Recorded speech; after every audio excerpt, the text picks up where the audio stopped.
Bonjour, mon nom est Didier Pénissard, je suis conférencier et formateur dans le domaine du développement personnel. Et dans ma carrière de formateur, justement, je me suis intéressé à un aspect qui était de deviner un peu les pensées des gens. Savoir, est-ce qu'il est possible d'avoir des moyens, des solutions, des techniques qui permettent un peu de deviner ce qui se passe dans l'esprit des gens.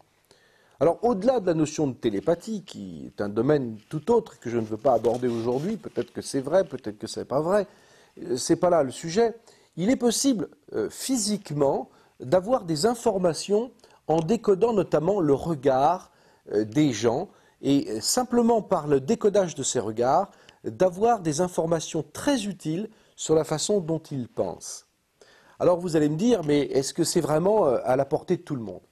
Eh bien, je vais vous expliquer par une sorte de petit schéma, très bref. Vous allez voir que très rapidement, d'ici quelques heures, vous allez être capable de savoir à peu près dans un interlocuteur ou une interlocutrice, si vous voulez la convaincre, c'est toujours très utile, de connaître les moyens de pouvoir percer sa pensée, de pouvoir en tout cas deviner ce qui se passe derrière sa personne dans son propre cerveau. Alors les travaux de ceux qui sont intéressés notamment à la programmation neurolinguistique, des travaux qui ont mis en évidence qu'une grande partie de nos comportements était associée aussi à notre façon d'être, à notre façon de comprendre à l'intérieur de ce qui se passe en nous-mêmes. Et souvent, ça nous trahit. Alors, je voudrais vous montrer quelques petits schémas lorsque vous avez une personne en face de vous.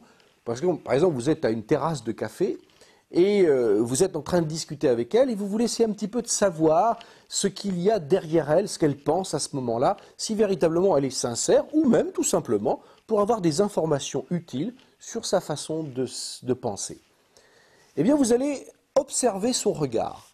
Alors, dans la première image que vous voyez, ici, la personne a tendance à avoir un regard qui se tourne, comme vous le voyez, plutôt en haut et vers la droite. Là, spontanément, le regard, les yeux, la pupille se dirigent vers le haut à droite.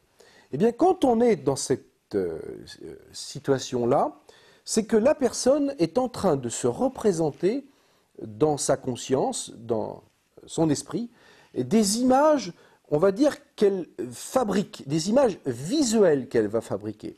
Ça peut être par exemple, si elle a un projet et qu'elle essaie de dessiner dans sa tête ce projet, elle va l'imaginer en ayant justement ce regard tourné vers la droite.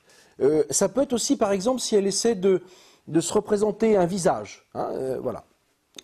Si par contre, dans le deuxième schéma, cette personne-là va plutôt, toujours sur la droite, mais plutôt de manière horizontale. Tout à l'heure c'était vers le haut, là c'est plutôt horizontal.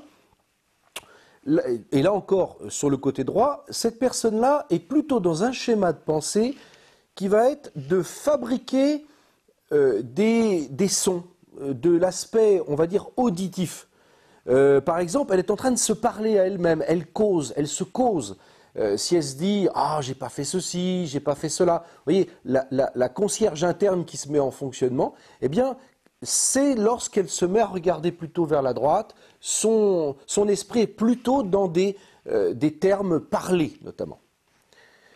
En revanche, dans la troisième image, si elle a tendance à regarder plutôt dans l'autre direction, et encore vers le haut, mais à gauche, là, vers la gauche, c'est plutôt, elle se remémore quelque chose. Alors ça peut être des images, mais quelque chose qui sont reliées à des souvenirs, à quelque chose qui évoque pour elle le passé. Ça peut être une période de nostalgie, par exemple.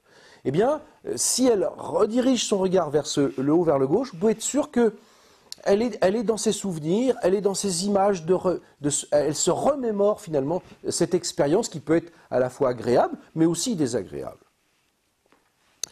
Si elle a tendance à mettre ses yeux dans la direction gauche et de manière horizontale, là, elle aura tendance à se remémorer plutôt des sons, des souvenirs de sons. Alors par exemple, si elle essaie de se souvenir d'une mélodie, si vous lui demandez « Ah ben c'est quoi ta musique préférée ?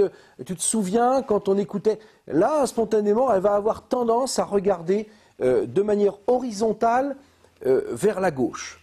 Mais ça peut être aussi des chants, des musiques, des mélodies, etc. Par contre, dans le dernier schéma, si la personne a plutôt tendance à regarder vers la droite, mais plutôt vers le bas, hein, vous voyez comme ça, là, voilà. Et bien là, la personne, elle est en train de ressentir des émotions, des sentiments, quelque chose qui va être plutôt une sensation, un vécu qui lui fait ressentir au fond d'elle-même quelque chose de fort. Un sentiment, ça peut être tout simplement un plaisir. Si elle se rappelle par exemple de ses dernières vacances, bon, c'est imagé, mais si elle évoque pour elle un plaisir d'avoir rencontré telle ou telle personne, et pour elle c'était quelque chose de très fort, un sentiment même aussi triste, ça peut être aussi un moment moins agréable, eh bien elle aura tendance à avoir les yeux qui vont aller vers la droite et plutôt vers le bas. Alors c'est une petite gymnastique, ça s'apprend. Au départ, vous allez peut-être au départ un petit peu vous dire « Ah oui, comment elle pense, je n'ai pas foncièrement arrivé à trouver le décodage ». Mais vous allez voir que c'est assez facile avec le temps de bien comprendre que ça marche. D'ailleurs, vous pouvez poser des questions en disant « Ah, c'est quoi ta musique préférée ?» ou « Tu te souviens de tes dernières vacances ?» etc. Et vous allez voir que effectivement la personne va jouer de son regard en relation avec ce que vous êtes en train de dire. Et si vous lui dites, voilà, c'est quoi ton projet pour l'année prochaine? Ben là, on est plutôt dans un projet. Et là, vous allez voir que ce que je vous ai dit, les outils que vous venez d'avoir là, sont réellement applicables et vont vous donner des informations extrêmement précieuses pour ce qui est, en quelque sorte, des outils de savoir comment la personne pense. Voilà, je vous remercie de votre attention et j'espère que cette petite séquence vous aura fait plaisir et vous aura apporté une information utile.